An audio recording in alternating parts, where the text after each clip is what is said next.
श्री हरि राम कृष्ण हरे हरि राम कृष्ण हरे राम कृष्ण हरे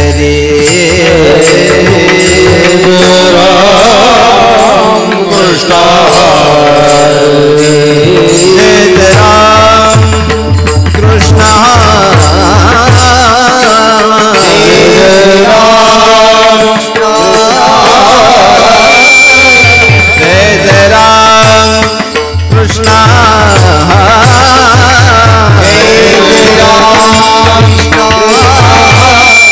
हरे राम कृष्ण कृष्ण हरि हरि जय राम कृष्ण हरि जय राम कृष्ण हरि जय राम कृष्ण हरि जय राम हरि जय राम हरि जय राम जय राम हरि जय राम हरि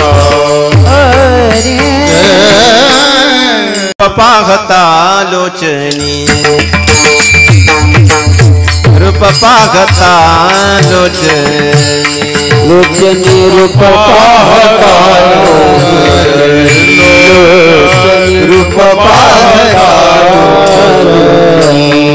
सुख झाले ओ साजनी सुख झाले ओ साजनी साजनी तो हा विठ्ठल बरवा तो हा विठ्ठल बरवान सुख झाले ओ साजनी सुख झाले ओ साजनी तो हा विठ्ठल बरवा तो हा विठ्ठल तो हा माधव बरवा माधव बरवा बरवा तो हा विठ्ठल बरवा तो हा विठ्ठल बरवा तो हा माधव बरवा तो हा माधव बरवा बरवा तो हा विठ्ठल बरवा बरवा तो हा विठ्ठल बरवा बहुत सुकृताची बहुत सुकृताची जोडी बहुत सुकृताची बहुत सुकृताची जोडी म्हणून विठ्ठल आवडी म्हणून विठ्ठल आवडी आवडी तो हा विठ्ठल बरवा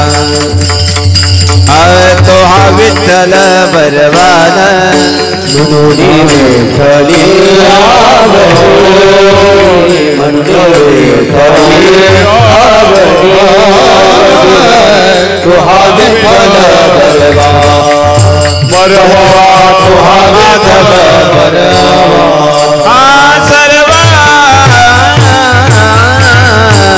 सर्व दुःखाचे आगर सर्व सुखाचे आगर हरि सर्व सर्व सुखाचे आगर सर्व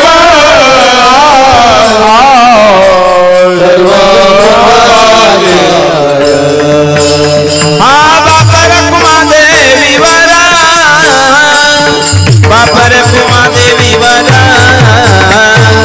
बापर कुमा देवी वरा बापर कुमा देवी वरा तो हा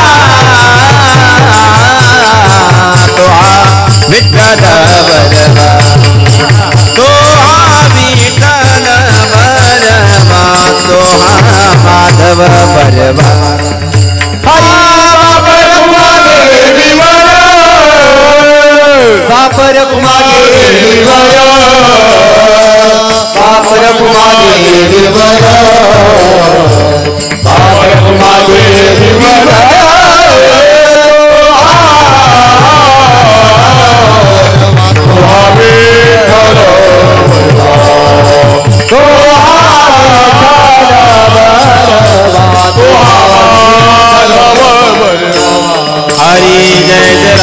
कृष्ण हरि जय जय राम हरि जय जय राम कृष्ण हरि जय जय राम कृष्ण हरि जय जय राम कृष्ण हरि राम कृष्ण हरि जय जय राम कृष्ण हरि जय जय राम कृष्ण हरि जय जय राम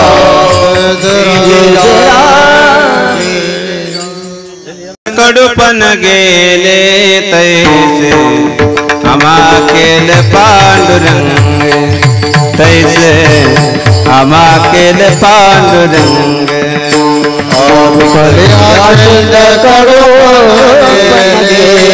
तैसे आम्हा केले पांडुरंग तैसे आम्हा केले पांडुरंग काम क्रोध लोभ निमाल ठाईत काम क्रोध निमाल ठाईत काम क्रोध लोभ निमाल ठाईत काम क्रोध लोभ निमाल ठाईत अवगिया नंदाची सृष्टी झाली अवगिया नंदाची सृष्टी झाली काम क्रोध लोभ निमाल ठाईत काम क्रोध लोभ निमाल ठाईत आनंदाची सृष्टी झाली अवघी आनंदाची सृष्टी आठव नाटव गेले भावा भाव आठव नाटव गेले भावा भाव झाला स्वयं मेव पांडुरंग झाला स्वयं मेव पांडुरंग आठव नाटव गेले भावा भाव आठव नाटव गेले भावा भाव झाला स्वयं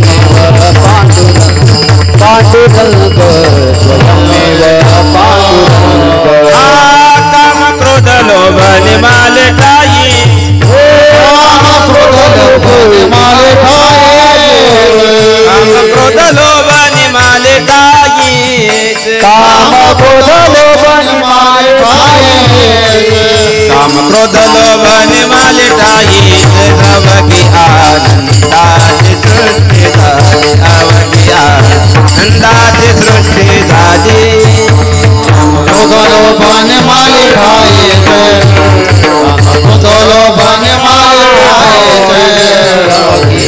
आनंदाची सृष्टी झाली अवघी आनंदाची सृष्टी तुका मने भाग्य या नावे मनी जय तुका मने भाग्य या नावे मनी जय संसारी जल मी जयात लागे संसारी जल मी जयात लागे तुका मने भाग्य या नावे मनी जय तुका मने भाग्य या नावे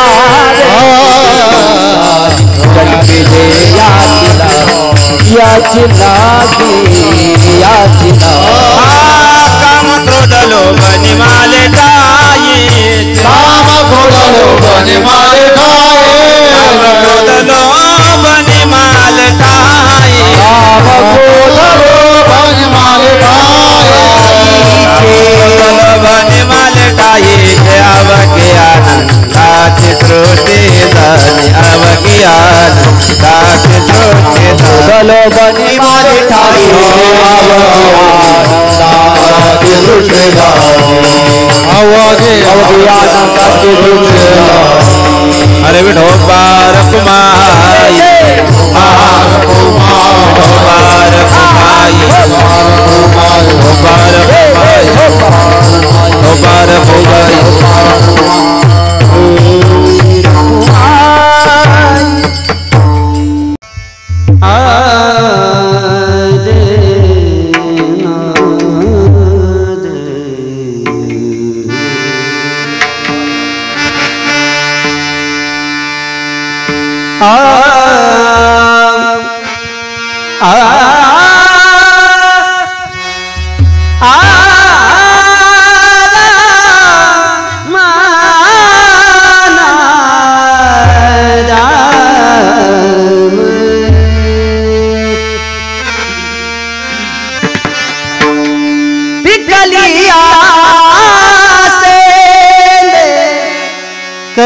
कडूपण विठ्ठलिया कडूपण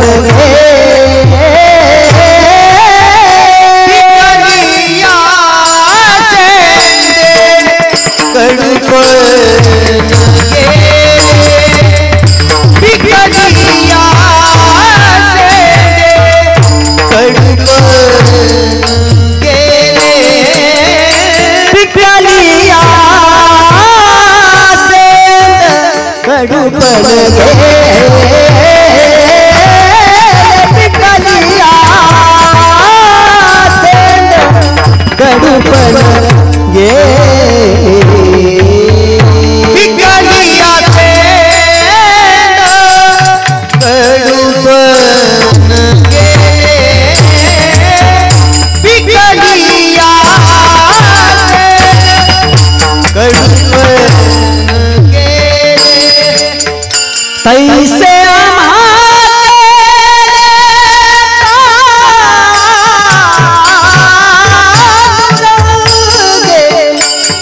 तैसे आमाके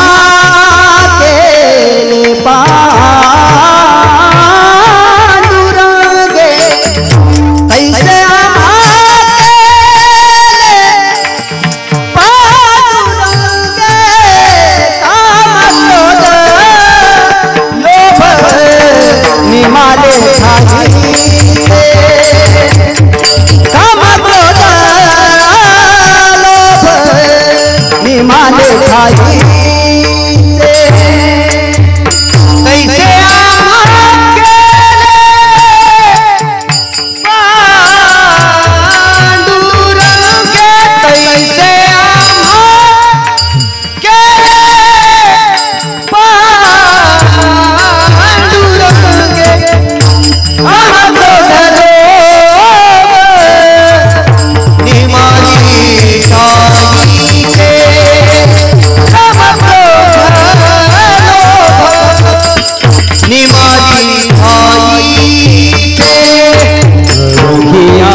अवघी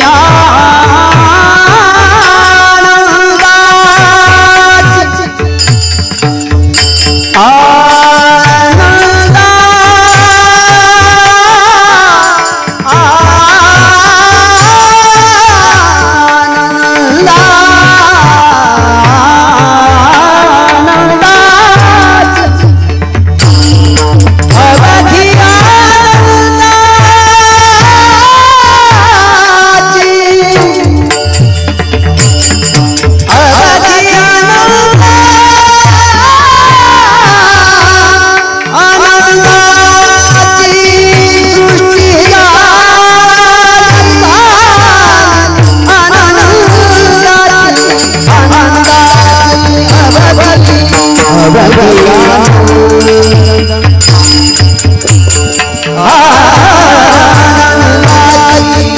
अवधि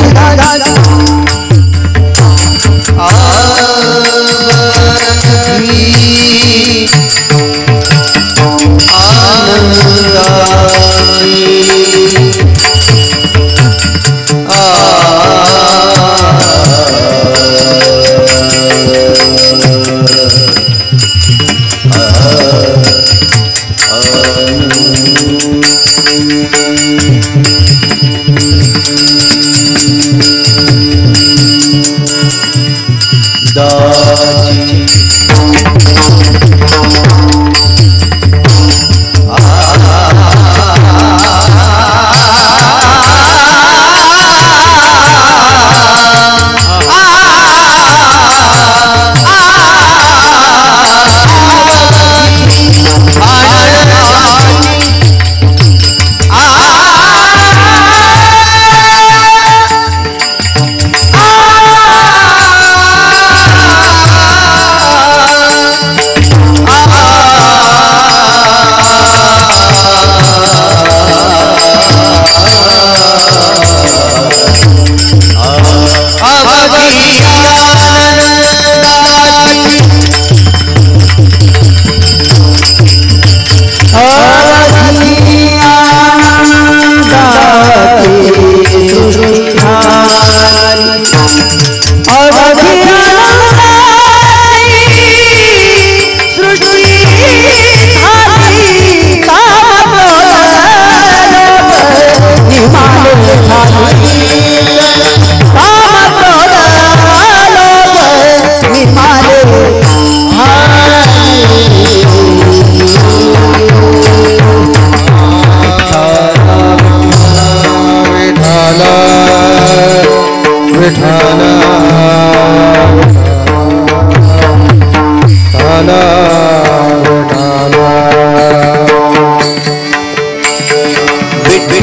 तैसे हम अकेले पांडुरंगे काम क्रोध लोभ निमालेटाईचे अवघी आनंदाची सृष्टी जाणी आठव गेले बाबा बाबा झाला स्वयमेव पांडुरंग काम क्रोध लोभ निमालेटाईचे अवघी आनंदाची सृष्टी झाली तुका म्हणे भाग्य या नावे म्हणजे पिकलिया सेंद कडूपन गेले काम क्रोध लोभ निमालेटाईचे आठव गेले भावा भाव तुका म्हणे भाग्य या नावे म्हणजे संसारी जन्मी जयाच लागी काम क्रोध लोभ निमालेटाईचे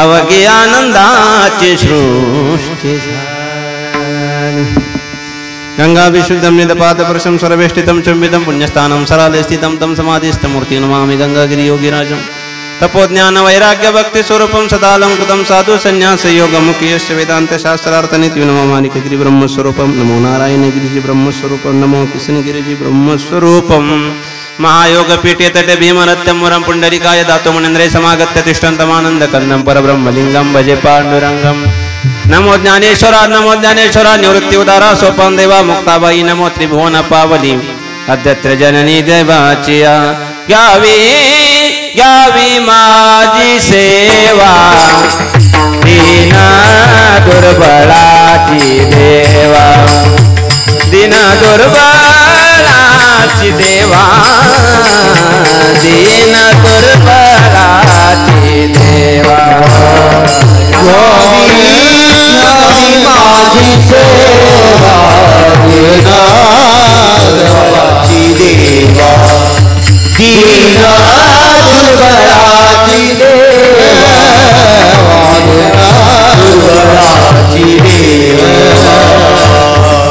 श्री संताची माता चरणावरी साष्टांग करी दंडवत विश्रांती पावलो सांभाळावतरी वाढवावे अंतरे निज शोक धन्य धन्य बहिरम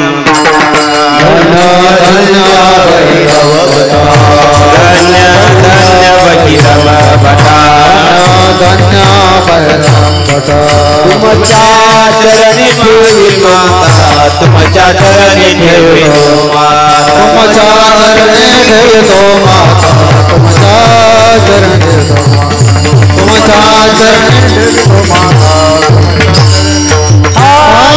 धन्य बहिरम भटा तुमच्या चरणी ठेवितो माता तुमच्या चरणी ठेवितो माता तुमच्या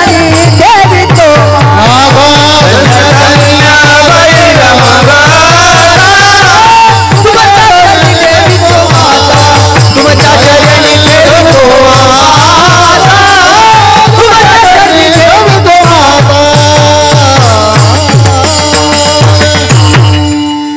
आता वंदुरंग भूमिका कीर्तने उभ्या असती लोका टाळ मृदंग श्रुचे देखा तया माझे दंडवत मस्तकई पायावरी या वारकरी संताची अपिकली असेंद कडूपण गेले तैसे आमा केले पांडुरंग कामक्रोध लोभ निमाले टाईचे अवघी आनंदाची सृष्टी झाली प्रस्तुत प्राप्त प्रसंगी या तावका शतावधान अल्पशा वेळेमध्ये अल्पशा बुद्धीप्रमाणे कीर्तन रूपी वाक्पुष्प सेवेकरता निवडलेला अभंग वैराग्य मूर्ती देऊचे सुप्रसिद्ध साधू जगतमान्य संत देवमान्य संत लोकमान्य संत जगद्गुरु तुकोबारा यांचा 4 चरणाचा यावत सृष्टी तलावरती जीवात्मा भोगती क्रियेने आल्यानंतर तदस्वरूपाचे उपन्यास आणि उपालंकार पद्धती मांडत असताना सेंदाच्या प्रक्रियेने देहाचे विषय महत्व सिद्ध करत असताना तुकोबाराने 4 चरणाचा जो अभंग लिखित केला तो असणारा सुंदर असणारा अभंग सेवेकरता निवडला विठ्ठल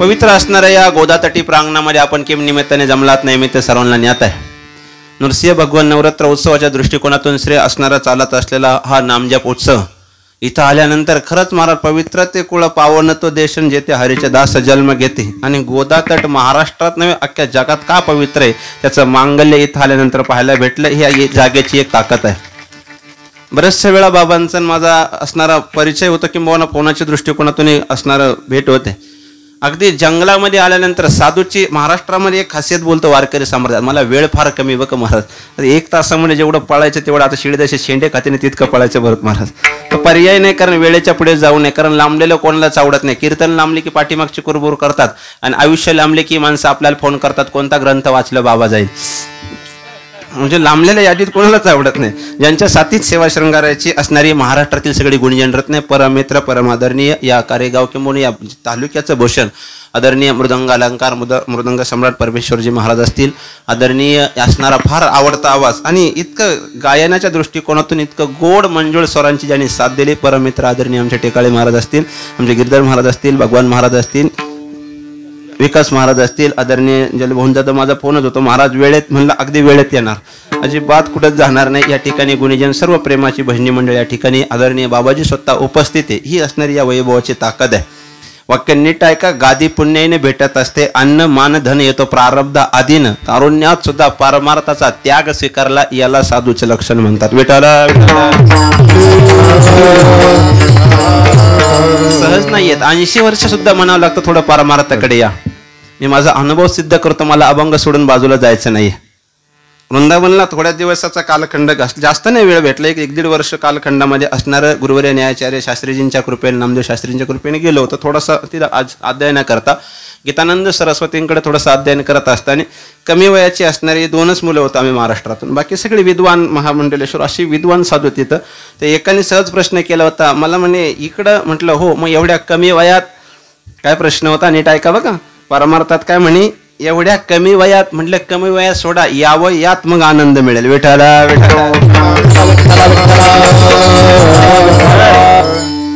संत बहिरा जातदेव असणारा या पावनभूमीमध्ये नृसिंहाचे असणारे ताडगे उपासक होते बाबांचा असणारा, समकालीन ज्ञानोबा संत असणारी एक आख्यायिका आहे त्यांची. भागवताच्या दशमगंधावरती असणारं सुंदर टीका बाबांनी मग सांगितलं. महाराज ही माणसं साधू अवतारच साध्य नव्हता म्हणून साधू थोर जाना कलियुगी, 4 युगामध्ये श्रेष्ठत्व त्यांच्याकडे आहे. आदरणीय परमश्रद्धेय किशनगिरीजी महाराजांच्या पावनभूमीत असणारा पुण्यात झालेला हा परिसर, आदरणीय भास्करगिरी महाराजांचं तितकंच योगदान, सद्गुरू गंगागिरीजी महाराज सरला भेट तेही तितक्याच ताकदीचं असणारे दोन्ही वैभवशाली संत आणि त्या परंपरेनं नम्रता शिकवणारा आदरभाव या परिसराला लाभलं. हे या परिसराचं सगळ्यात मोठे वैभव आहे. वाक्य नीट ऐका. परमार्थ करण्याकरता जी सात्विक वृत्तीची माणसं जीवनामध्ये येतात ना, ते येणं म्हणजे आजे फिटले माझे कोडे, बहुत जन्मीचे ताकडे कोंदाटले पुढे, या वृत्तीने जीवनाचा प्रवास केला जातो. मग निवडलेला अभंग तुकोबारांचं असणार थोडं पुढे असणारं विद्वत्ता मांडण्याचा प्रयत्न करूया. जेवढं जमेल तेवढं चांगलं मांडण्याचा. उगाच पाहुणी या ग्रंथी करावे कीर्तन, पाहुणी युट्यूब चोरावे नाही. काळ बदलला, आता कोणी उचलते, ऐकणाऱ्यांची मर्यादा संपली, असं वाटतं कुठंतरी थांबलं पाहिजे.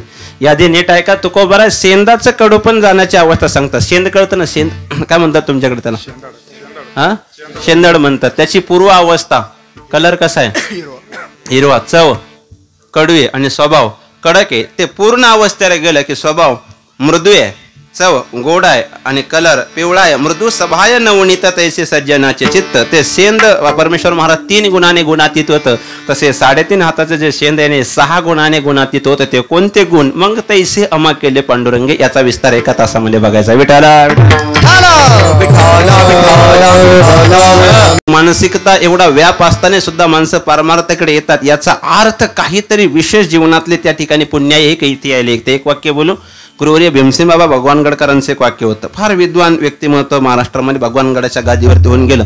बाबा म्हणायचे कीर्तनात यायला, कीर्तनात समोर बसायला, उभं राहून टाळ घ्यायला आणि किमान 2 तास कीर्तन शांत ऐकायला रक्त सुद्धा खानदानी लागतं म्हणे.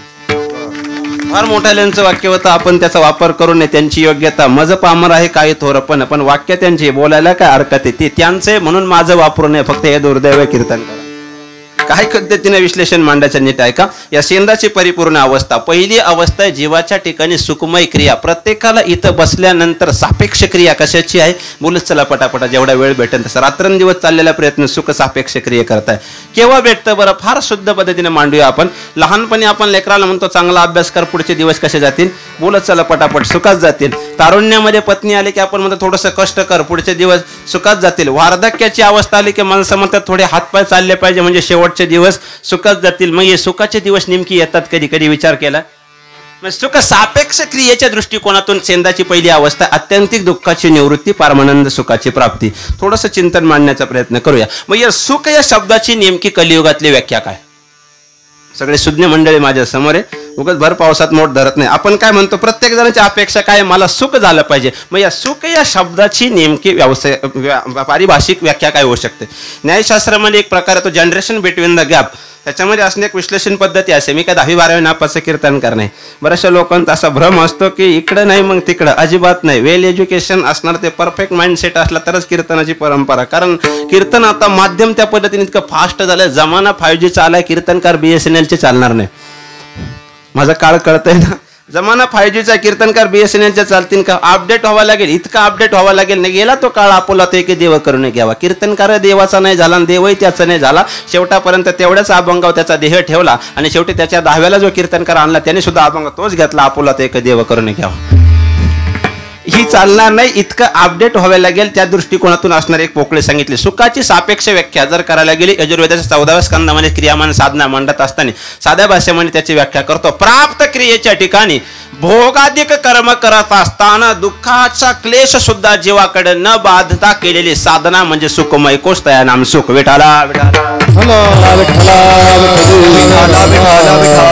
आणि फार सोप्या भाषेमध्ये अगदी गोगरगावच्या भाषेमध्ये कलियुगातलं सगळ्यात सुख म्हणजे पैसा. याच्यापेक्षा वेगळं काही नाही. म्हणून माणसं थोडंसं विश्लेषण म्हणतो जेवढं जमेल तेवढं. पूर्वीचा काळ होता, मी पाठीमागं खंडोबावाडीपाशी बोललो, 72च्या दुष्काळात अनुभवलेली माणसं माझ्या समोर आहे. त्यांच्याकडे गरजेपुरता पैसा होता, नव्हताही सुद्धा, गरजेपुरते उपलब्ध साधना नव्हती, तर ती माणसं समाधानाने जगत होती का नाही. आता तितकं समाधान आहे आपल्याकडं. आता बसलेल्या प्रत्येक व्यक्तीकडे सध्या तरी आता ज्या गरजा आहे, जो पैसा आहे, ज्या उपलब्ध सुविधा आहे त्या किमान गरजेपेक्षा जास्त आहे, तरी माणसं असमाधानी. याच्यापेक्षा खाली अंबोली टेकाळे मारत महाराष्ट्रभर फिरताना बाबाजी एखाद्या घरी गेलं ना, बसायला गेल्या लाखो रुपयाची सोफा सेट आहे, जेवायला लाखो रुपयाची डिनर सेट आहे, वाढणाऱ्यांच्या गळ्यात सुद्धा डायमंड सेट आहे, पण घरातल्या प्रत्येक व्यक्तीचा माइंड अपसेट आहे. हे कलियुगातलं दुर्दैव आहे. समाधानी माणसं. चांगला ऑब्झर्वेशन करा तुम्ही. समाधान क्रियेकडे फार शून्य पद्धतीने. मग कलियुगातलं समाधान म्हणजे नेमकं काय आहे? पैसा. मी बोलत नाही, कबीरजींना विचारा. बाई रे सब बसे के बाई, बाई रे सब बसे के बाई, भाई रे सब बसे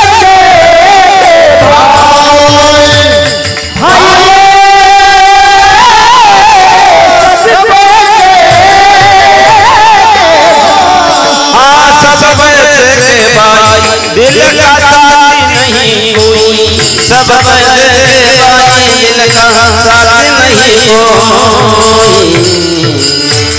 बाई रे सब बसे भाई, भाई रे सब बसे.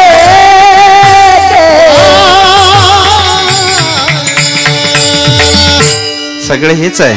तुमच्याकडे काही माहित नाही बाबाजी, आमच्याकडे हे संपलं का माणसं म्हणतात पठार भागात त्याच्यात काही राम नाही राहिला. याला सुद्धा माणसाने त्याच्यामध्ये फार सोपं विचारतो. रात्रंदिवस चाललेले तुमची असणारी चाल ढकल कशा करता? याच्या करता. मी एवढ्या लांबून कीर्तनाला आलो इथं कशा करता? पैशा करता. मलाही दावणीला बांधा त्याच्यात. आहे सामाजिक गट्या तुम्हाला सुद्धा त्याच्यामध्येच आहे. चला, प्रत्येकाची अपेक्षा ते मिळवण्यामध्ये, पण ते मिळवल्यानंतर किती समाधान आहे. जे संत अवस्थेमध्ये जे वैराग्यात आहे, नीट आहे का साधू अवस्था निरंतर आहे. निरंजनी आम्ही बांधी आले घर, निराकार निरंतर राहिलोस. याचे कारण काय? साधू अवस्थेमध्ये वैराग्य, संसारी अवस्थेमध्ये वैताग आहे. फार सोपं बोलू, अजून 3 तास कीर्तन लांबलं, वैराग्य का वैताग? वैतागच आहे ना. 100 वर्षाच्या पुढे तुमचं आयुष्य लांबलं, घरचे आम्हाला फोन, वैराग्य का वैताग? विकास महाराज वैतागाचं थोडंसं वैराग्य व्हायला पाहिजे, तेव्हा साधू जीवनाकडे येता येत. सहज नाही ओळखता येत कोणालाही. साधू भेटण्याकरता सुद्धा फार पुण्य लागतं. किती साधना सांगू? चंद्रामृत सुख सेववेल, चंद्रामृत सुख सेववेल, रवी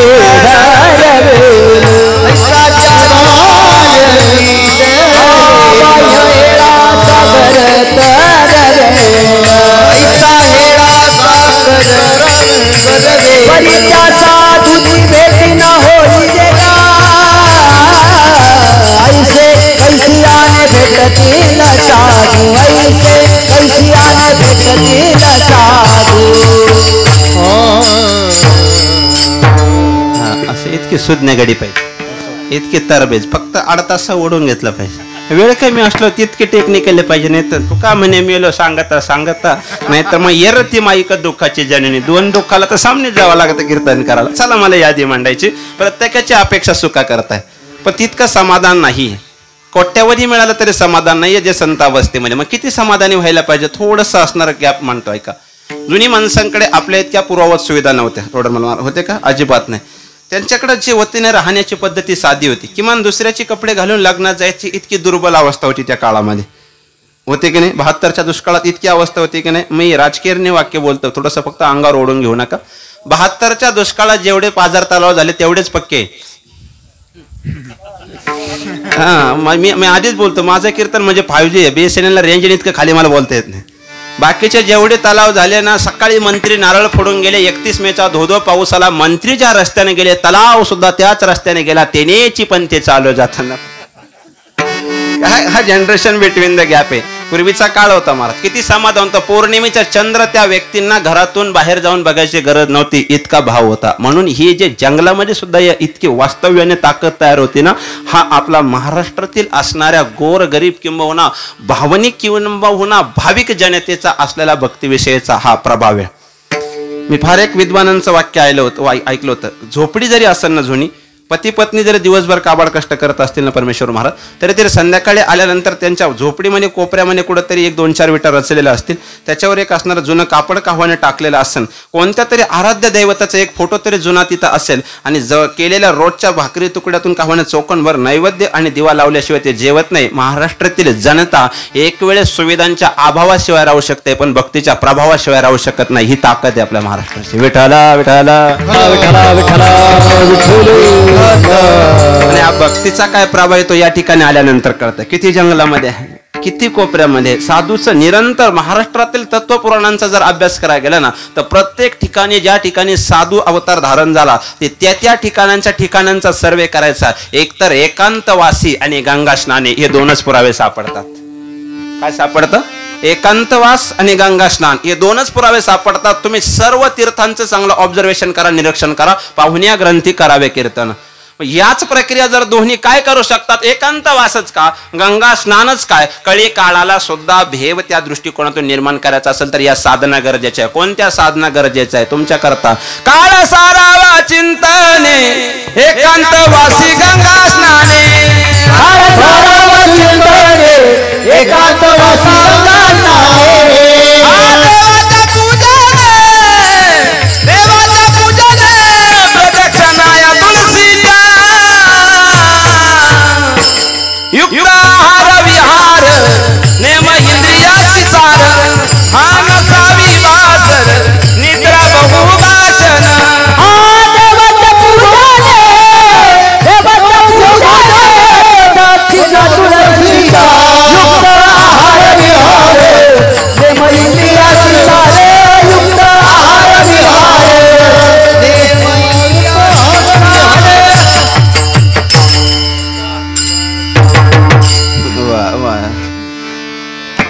इतके हुशार तज्ञ. काळ सारावा चिंतने, त्याला क्रिया एकांतवासी गंगा स्नाने, देवाच्या पूजने. इथं दोन्ही आहे, एकांतवास आहे, पलीकडे गंगेचं स्नान सुद्धा आहे, देवाचं पूजन सुद्धा आहे, दाभाऱ्यात प्रदक्षिणा तुळशीच्या आहे. इथं आल्यानंतर एकादशी व्रताचं काटेकोर पालन, युक्त आहार विहार सगळे स्टेजवर एका धोत्रामध्ये आहे. हा विहार पद्धती सुद्धा आहे. ही पारमार्थाची ताकद आहे आणि ही बेटाची ताकद आहे.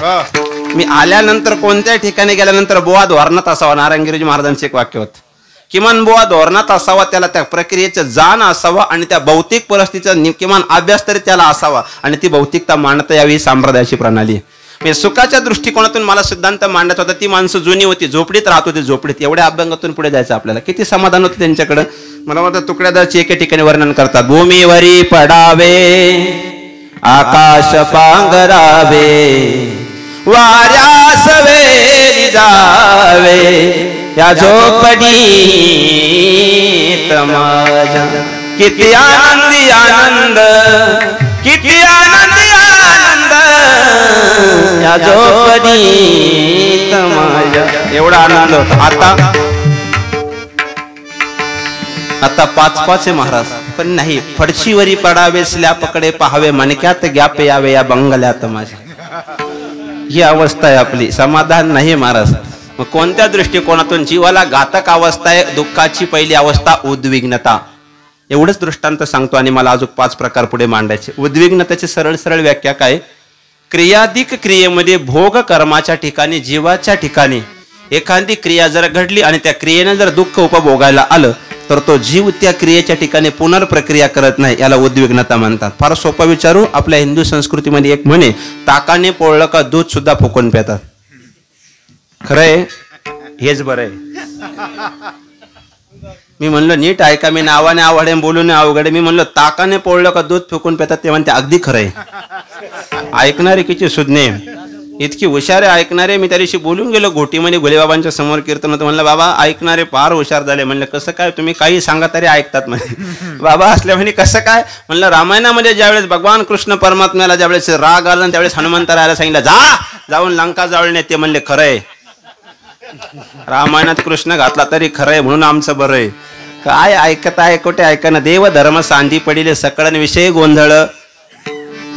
नीट ऐका. उद्विग्नता, एखाद्या क्रियेने दुःख झालं की पुनर्प्रक्रिया होत नाही. मी याच्या आधी दृष्टांत बोललो की ज्ञातने फक्त एवढा सिद्धांत मानतो. आता सध्या वातावरण आहे, वातावरण अनुकूलित दृष्टांत देतो. विजांचा कडकडाट ढगांचा गडगडाट झाला की एका पक्षाला नाचावं वाटतं. काय नाव त्याचं बोलत चला, मोर. आता पुन्हा पंच मोर होणार नाही. विजांचा कडकडाट ढगांचा गडगडाट, मोराचा नाचाय सुंदर चालला. नाचणाऱ्या मोराकडे बघून म्हणा वाटलं नाच रे मोरा, आंबे राहिलं नाही कुठे नाचू. स्वतंत्र प्रश्न आहे त्याच्यावर.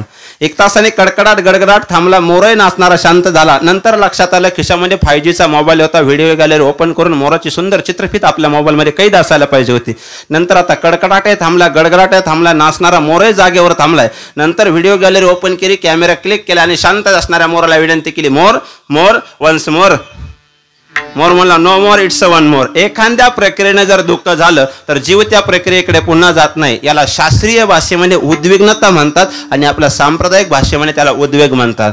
वाहिला उद्वेग, वाहिला उद्वेग, वाहिला उद्वेग दुःखाची केवळ. वाहिला उद्वेग, वाहिला उद्वेग, वाहिला उद्वेग दुःखाची केवळ. वाहिला उद्वेग, वाहिला उद्वेग, वाहिला उद्वेग दुःखाची केवळ. वाहिला उद्वेग, वाहिला उद्वेग, वाहिला उद्वेग दुःखाची केवळ.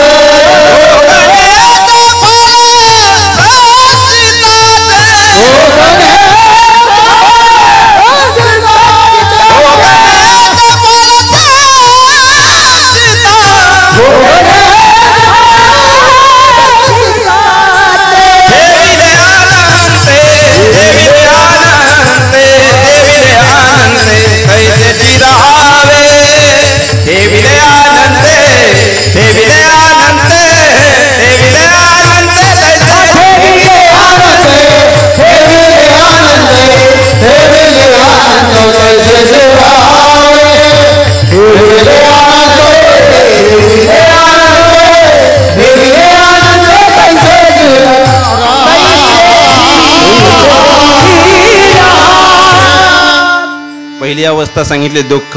मग काही माणसं भेटतात बाबाजी आपल्याला, महाराज काय करता, कुठं समाधान नाही.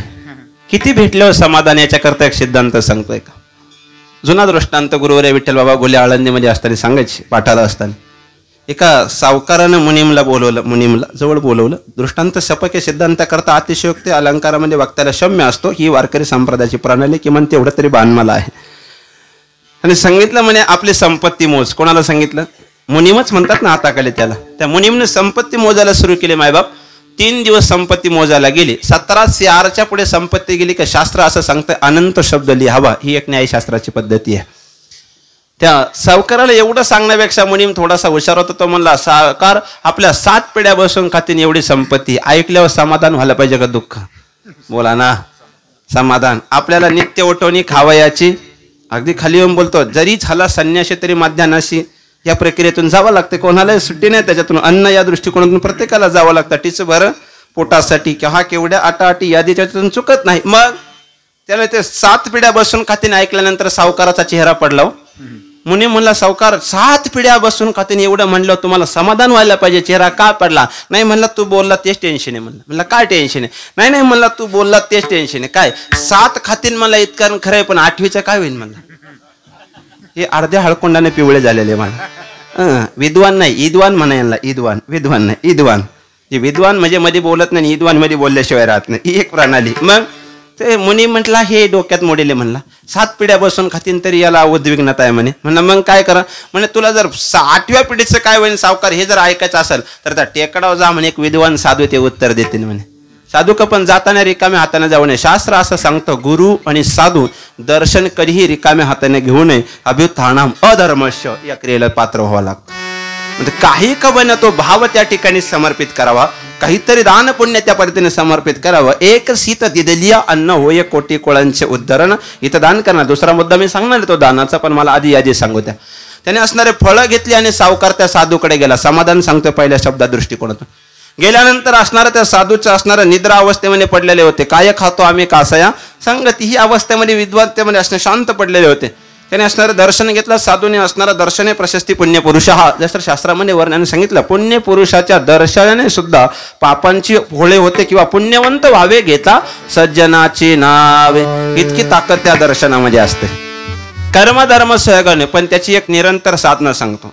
हे गिरी परंपरा संन्यासी परंपरेकरता ते वर्ज्य असेल, पण साधक गृहस्थ आश्रमातील कीर्तनकारांकरता ती एक साधना कळत आहे. आपल्याकडे एक आता नवीन फॅड आले. कोणी कीर्तनकार गेला की ते पादपूजन करताना पाय वगैरे धुतात. तुमच्याकडे आहे का ते कीर्तन मांडायचं आहे का? त्याने फळं ठेवले आणि साधूने विचारले कशा करता आणले सावकार फळं? नाही म्हणलं तुम्हाला खाण्याकरता आले. नाही म्हणे मी सकाळी जेवण केलंय. ते नाही म्हणे मग संध्याकाळी का? साधूला राग आला. उचल निघ इथून म्हटलं चल निघ.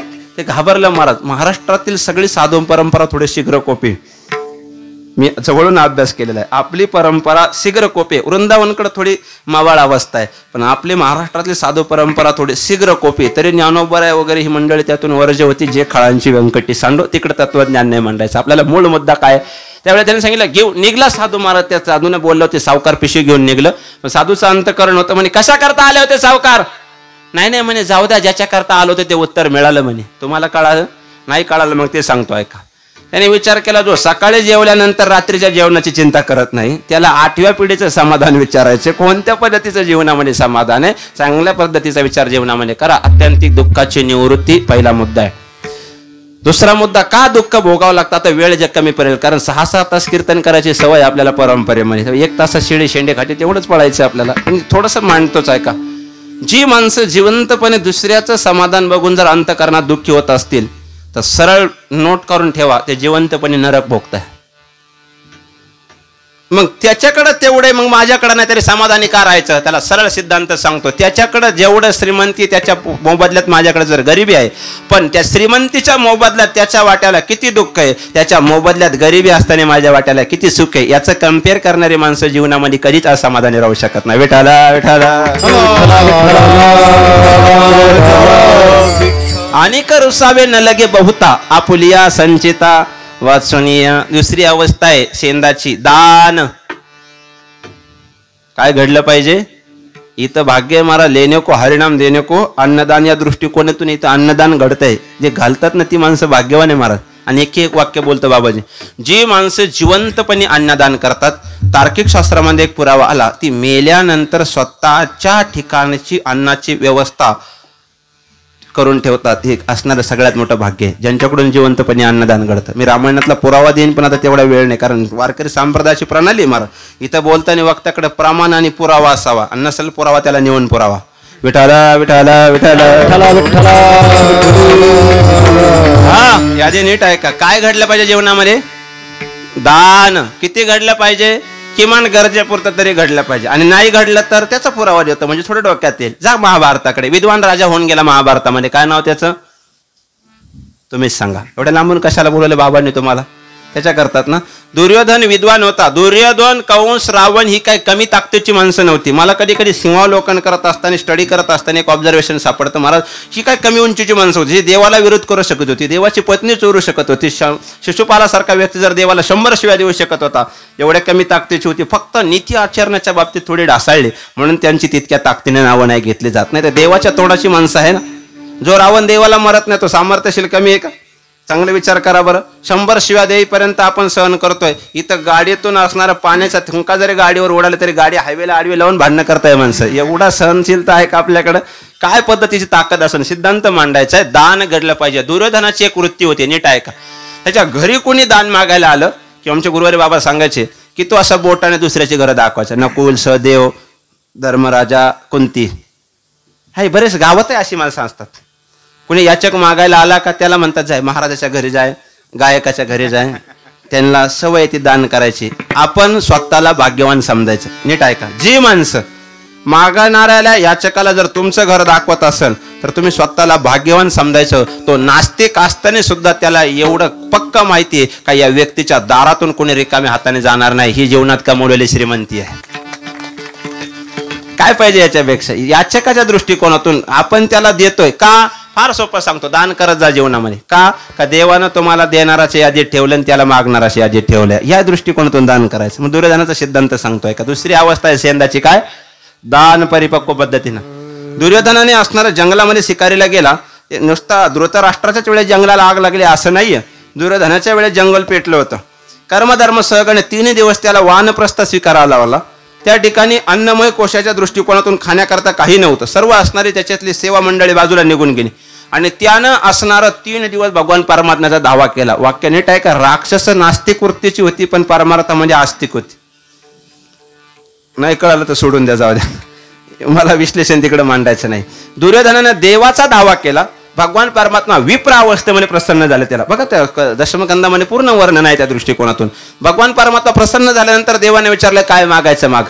दुर्योधनाने सांगितलं घरी जीएसटी लागाय पुरतंय देवा, अजिबात मागायची काय गरज नाही. आता फक्त जीएसटी मिळेल त्या एसटीने मला हस्तिनापूरला जायची, ही तेवढीच अवस्था आहे म्हणला. म्हणलं मग काय बाकी सोड म्हणला, या पोटाचं बघ म्हणला. देवाने सांगितलं पोटाचं काय? म्हणलं आयुष्यभर तू कोणाला दिलंच नाही, माझा स्वभाव आहे घेसी तेव्हा देसी. तू काय दिलंय? तू दिलंच नाही म्हणला कोणाला. दुसऱ्याची घरं दाखवली पण एक कारण चांगलं केलं म्हणला. का? किमान ज्या बोटाने दाखवली ना त्यांची घरं, ते बोट तुझं पुण्यवान झालं म्हणला. का? बोटाने का होईना घरं दाखवली तर अन्नपूर्ण देवता त्याच्यामध्ये बसलेले आहे. ते बोट जरी जिभेवर ठेवलं ना तरी तुझी सुद्धा निवृत्ती झाल्याशिवाय राहणार नाही. दुर्योधनाने ते बोट जिभेवर ठेवलं आणि एका क्षणात असणारा तृप्तीचा डेकर दिला. दृष्टांत संपला. सिद्धांत आहे का? दान करत असताना याचक दृष्टिकोनातून दुसऱ्याची घरं जरी बोटाने दाखवली तर एवढं पुण्य आहे. किंवा आपल्या हातून जर अशा उत्सवाच्या ठिकाणी थोडं दान घडत असेल तर आपल्या पुण्याची गणना विठाला विठाला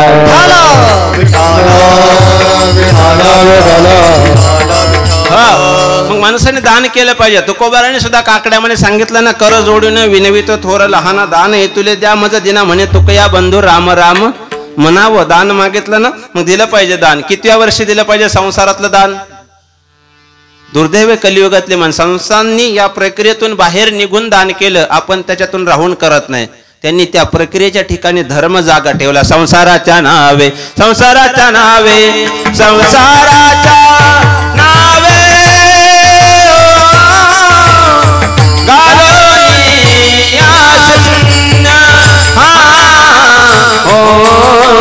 संसाराच्या नावे संसाराच्या नावे संसाराच्या नावे गालोनिया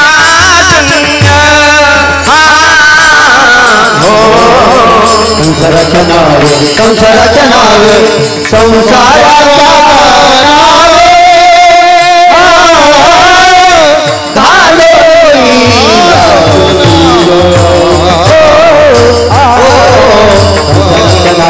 संसाराच्या नावे संसाराच्या नावे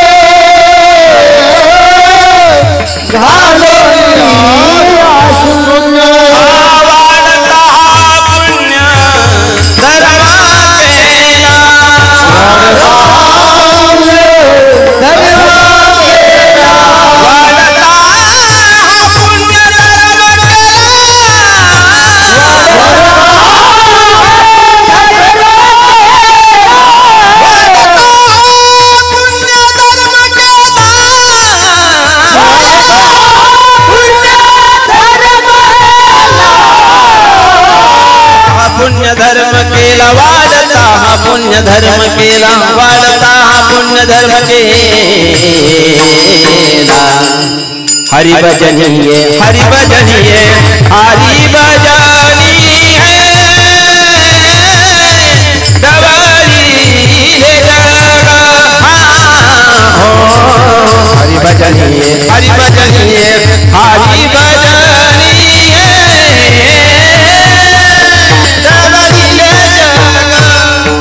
हरि भजनी हरि भजनी हरि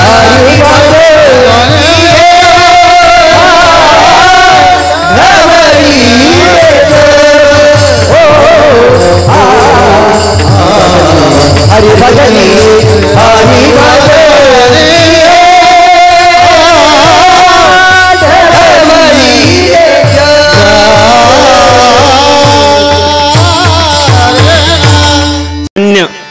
आपले संसारात राहून सुद्धा शून्यातून एक वाढवायचा प्रयत्न करतात, पण शून्य नाही होत. खाली येऊन बोलू, नोकरीतून रिटायरमेंट झालेली माणसं संसारात पुन्हा परमनंट होतात.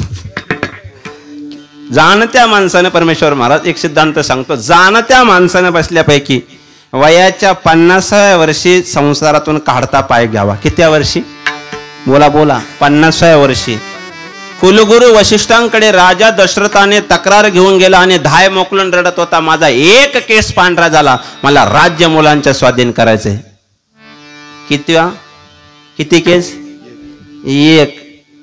हा नाही, इथं एक केस पांढरा झाले तरी अयोध्या सोडायचा विचार होता. इथं पांढऱ्याचे काळे करून पुन्हा झोमा त्या संसारात.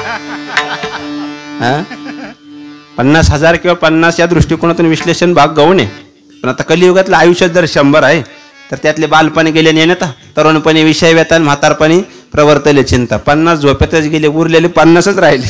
म्हणजे 50 जर सोडायचा विचार करायला गेला किमान काढलं पाहिजे. आणि जर नसले ऐकत ना तर पुढच्या संख्या त्याला शिकवतात. 50च्या पुढे संख्या आहे किती? बोला बोला बोला. 51, 52, 53, 54 आणि 55 एवढ्याच सांगतो, कमी वेळ आहे आपल्याला. काही माणसं म्हणतात महाराज सगळं कुटुंब आपण एकटा, तुमच्या गोगरगावच्या भाषेत एक्का. नाही कळण त्याला धन्यवाद. थोडं फोरजीत बोललं पाहिजे. गुरुवर्य दोंड्या महाराजांचे एक वाक्य होतं बाबा आम्ही संस्थानला असताना, वक्ता आणि श्रोता संवाद असा असला पाहिजे, अर्ध सांगून कळलं पाहिजे, अर्ध न सांगता कळलं पाहिजे. आणि जर खंडनवादात बोलायला गेलं तर अर्ध सांगूनही कळलं पाहिजे, अर्ध सांगून सुद्धा नाही कळलं पाहिजे. याला कीर्तन प्रक्रिया म्हणतात. तेवढं खोलात नाही जायचं. महाराज मी फार विद्वान नाही, पण महाराष्ट्रातल्या सर्व विद्वानांच्या हाताखालून आलेलं हे माझ्या जीवनातलं परम भाग्य. पुण्यवंत व्हावे घेता सज्जनाचे नावे, ही सगळ्यात मोठी. आणि माणूस हाताखालून निघाला का व्यवस्थित वागतो. क्षेत्र कोणतं असू द्या, विठाला विठ्ठला विठ्ठला. संसारामध्ये वडिलांच्या हाताखालून निघलं का व्यवस्थित, शाळेमध्ये गुरुजींच्या हाताखालून निघलं का व्यवस्थित, आणि परमार्थ सुद्धा गुरुविना अनुभव कैसा कळ्या तिथं सुद्धा व्यवस्थित. बोलताना प्रत्येक गोष्टीला पुरावा देतो. 50च्या पुढे जर तुम्ही संसारातून काढता पाय नाही घेतला तर पुढच्या संख्या तुम्हाला दर्शनीय सांगतात. 51. किती आहे? 51. मग ते संसार सांगतो 51. वन वन वन कळतं ना. म्हण वन म्हणजे एक नाही, जंगल. 51. नाही ऐकलं तर म्हातारपणी पोरं सुद्धा सांगतात बा वन, बा वन. पण काही म्हातारे फार बिलिंदर असतात तरी पण ऐकत नाही. 53. मग काही पोरं चोप पण देतात. 54. मला वाटतं त्याच्यापेक्षा 95 हिंना वन वन. कशाला पायी पिटी केला सीन. या दृष्टिकोनातून थोडंसं सावध पद्धतीने जगण्याचा प्रयत्न करा. धर्माच्या ठिकाणी जागरूक झाली पाहिजे माणसं. थोडंसं चिंतन मांडण्याचा जर विचार केला तर दान हे जीवनातलं सगळ्यात श्रेष्ठ पुण्य मानलं. कोणी केलं? आजही जर सर्व युगांमध्ये श्रेष्ठ दानाच्या वरती नाव आलं तर ते कर्णाचं येतं. कोणाचं येतं? कर्णाचं येतं. आपलं दानपेटीत रुपया टाकीतो आणि देवाक लाख मागतो, हे आपलं दान आहे. एवढं सोपं वाटलं का? थोड्या पद्धतीचा विचार जीवनामध्ये जर करायला गेलं तर शुद्ध पद्धतीचा विचार नीट ऐका. तिसरी अवस्था आहे जीवनामधलं सर्वस्वपणाला गेलं तरी चालेल, पण अहंकार जीवनातून गेला पाहिजे. काय गेलं पाहिजे? शेंदामध्ये सगळ्यात घातक आहे, कलियुगामध्ये प्रत्येक व्यक्तीला घातक आहे. काय? सेमी इंग्लिशमध्ये इगो आणि मराठीमध्ये त्याला शुद्ध अहंकार म्हणतात. 2 प्रमाणे सांगतो. अहंकाराने नाडीला तुका म्हणे वाया गेला, आणि अहंकार गेला तुका म्हणे देवाची तिळभर जरी होय अभिमान, मेरू तो समान भार देवा. जाणती माणसं नीट ऐका. प्रत्येक माणूस कलियुगामध्ये अहंकाराने व्याप्त झालाय, म्हणून माणसं दुरावत चाललेली. 3 गोष्टी सांगतो कधी कधी आनंदानं. वाक्य नीट ऐका. आता आंब्याचं सीझन आहे. पाडाला पिकलेला आंबा उतरून जर ठेवला तर काय म्हणतात तुमच्याकडे? त्याला आडी म्हणतात ना. कडू आंबा आडीला ठेवला का गोड होतो. म्हणजे फळाने आडी धरली का गोड होतात आणि माणसाने आडी धरली का कडू होतात. खरं आहे का नाही? कधी कधी फार केलिमिश पद्धतीने विनोद करता येईल. स्टॅपलरने पिना मारलेली मोकळी पानं एकत्र होतात. म्हणजे मोकळ्या पानांना पिन मारली की एकत्र होतात, आणि एकत्र माणसांना कोणी पिन मारली का वेगळी होतात. हे दुर्दैव कलियुगाचं आहे. चांगल्या पद्धतीचा विचार डोक्यामध्ये आणा. अहंकार गेला पाहिजे. कोणाचा गेला आणि त्या पद्धतीने क्रियात्मक साधना सांगतोय का. अहंकार थोडा जरी गेला ना तरी सुद्धा पुण्य दृष्टिकोनातून सातीळ पुण्य साचापडे ही अवस्था निर्माण होते. या अहंकारानं भल्या भल्यांना संपवलं की नाही. भल्या भल्यांना संपवलं. नातराय म्हणतात बरी नव्हे ही थट्टा, भल्या भल्याशी लाविला. ते नातरायांचं प्रमाण होतं. मला तिकडे जायचं नाही. अहंकाराची एक यादी सांगतो, फक्त तुमच्या लक्षात येईल. पूर्वीचा काळ होता, गुरुवारी बाबा दृष्टांत सांगायचे. एक काशीला गेला आणि पंडित झाला. आता काशीला गेल्यावर होतात कसे काय मला कळत नाही ते. आपल्याकडे का होत नाही आळंदी वगैरे, कारण काशीला गेलं की ते जटाधारी झालं की मग ते मेकअपमध्येच 1 तास जातोय. कथाच कवा करायचं ते कळत नाही मला आता. हां, वाया व्यर्थ कथा सांडी मार्गो, तिकडे नाही जायचं आपलं. शुद्ध तुम्ही आपल्या करताय, बाकीच्यांना नाही कळायची असं एवढं खोलातलं. यादी नीट ऐका. काशीला गेला पंडित झाला ना, अख्ख्या गावाकडे त्याचा आता वेदवान मिरवणूक होणार होती. कधी कधी अहंकार माणसाला नागवतो. 4थी अवस्था सांगतोय मी, आपली वेळ संपत आली. नीट ऐका. एका घाटामध्ये आला, लोक गावोगाव त्याच्यावर दर्शनाकरता पायघड्या टाकायची. पायघड्या जशा आपल्याकडे पद्धत आहे ना त्या पद्धतीनं. आपल्याकडे आजही साधू परंपरा फार सुंदर आहे महाराज. साधूला कलियुगामध्ये महत्व ही आपल्या संप्रदायाची सगळ्यात मोठी ताकद आहे. नीट ऐका. आणि एका घाटामध्ये काय झालं, एक मेंढपाळ त्याच्या रथाला आडवा जायचा, भरदरीत वस्त्र त्या पद्धतीनं. तो मेंढपाळ 10 वेळेस त्याच्या पुढून गेला, पण अजिबात विचारलं सुद्धा नाही. न विचारल्यामुळे याचा सेमी इंग्लिशमध्ये युको जागा झाला.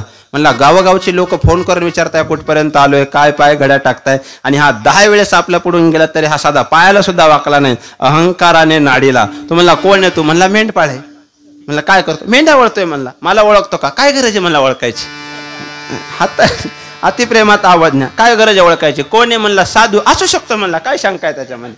आहे म्हणे. मग साधू काय करतो? काय नाही म्हणे, जगाच्या कल्याणात थोडंफार त्याने आळते प्रवचने ऐकलेली होती, शेवटच्या श्रद्धांजलीच्या टायमाची, कीर्तने शेवटच्या जेवणाच्या टायमाची ऐकलेली होती. म्हणला मग काय कर? म्हटलं अरे एवढे लाखो समाज माझ्या पाया पडतोय, तू का नाही पडत? म्हणला का पाया पडायचं? उत्तर फार बरोबर मार्मिक होतं. का पाया पडायचं? माणूस पाया केव्हा पडतो? बोला ना. हा, आता पाया पडताय की नाही सगळे? म्हणजे गरज आल्या की माणसं पाया पडतात असं मला म्हणायचे. चला यादी नीट ऐका. पाया पडणं म्हणे का? मी साधू आहे. म्हणला का साधू आहे? काय करता तुम्ही माझ्यापेक्षा वेगळं काय करता? आता ते थोडंसं हुशार होतं महाराज ते मेंढपाळ. म्हणला मी जगातल्या सगळ्या प्रश्नांचे उत्तर देतो. म्हणला मग ठीक आहे. म्हणला मग एका प्रश्नाचं उत्तर द्या तर मी पाया पडतो. ते मेंढपाळ हुशार होतं. परमेश्वर महाराज खाली बसलं, अशी ओंजूळ भरून घेतली असणारी मातीची आणि वाळू होती त्यामध्ये, आणि सांगितलं सांग ह्याच्यामध्ये किती वाळू आहे? कोणाला? साधूचं आईस्क्रीमच झालं. पाहता काय माझ्याकडं? तो म्हणला खंडनवाद, मंडलवाद, सांख्यशास्त्र, पुराणशास्त्र सगळे वाचले. म्हणला पण या अनुमान प्रमाणाने काही सिद्धच होणार नाही. आता वाळू किती हे किती सांगायचं? तो म्हणला असे मोठं उघड. हा मोठं उघडून तर कोणी सांगेन. म्हणला मोठ बंद असताना सांग याच्यामध्ये किती वाळू आहे. साधू म्हणला नाही गड्या तेवढं नाही जमत. मग आपल्या पाया पडा. म्हणला उत्तर देतो. आता जो पाया पाडून घ्यायला तयार होता तो पाया पडायला तयार झाला. पाया पडल्यानंतर असणार त्या मेंढपाळाला विचारलं सांग किती वाळू आहे? म्हणला कशाला गेला काशीला? इथंच चांगले जन्माला आले, ही भरपूर काशी आहे. म्हणला इथं जर राहिला असताना सोपं उत्तर भेटलं असतं. मला तू बाकीचं सोड, तुझ्या पाया पडले एवढ्या समाजात एकच उत्तर सांग. हातात किती वाळू होतं? म्हणला वाळू किती? वाळू मोठ बरंच आहे. म्हणला याला कशाला शास्त्रांची करावं लागतं? अहंकाराने नाडीला तो का म्हणे वाया गेला. विठाला विठाला. हा, चांगल्या पद्धतीचा विचार आहे. हा अहंकार जीवनातून थोडा बाजूला काढा. हे जर बाजूला दिले ना तर माणसाला पारमार्थामध्ये सेवा करता येते. काम क्रोध बंदी खाणी तुका मने दिले दोन्ही इंद्रियाचे धनी.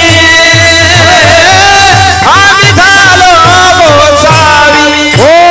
काम क्रोध बंदी खाणी तुका मने दिले दोन्ही इंद्रियाचे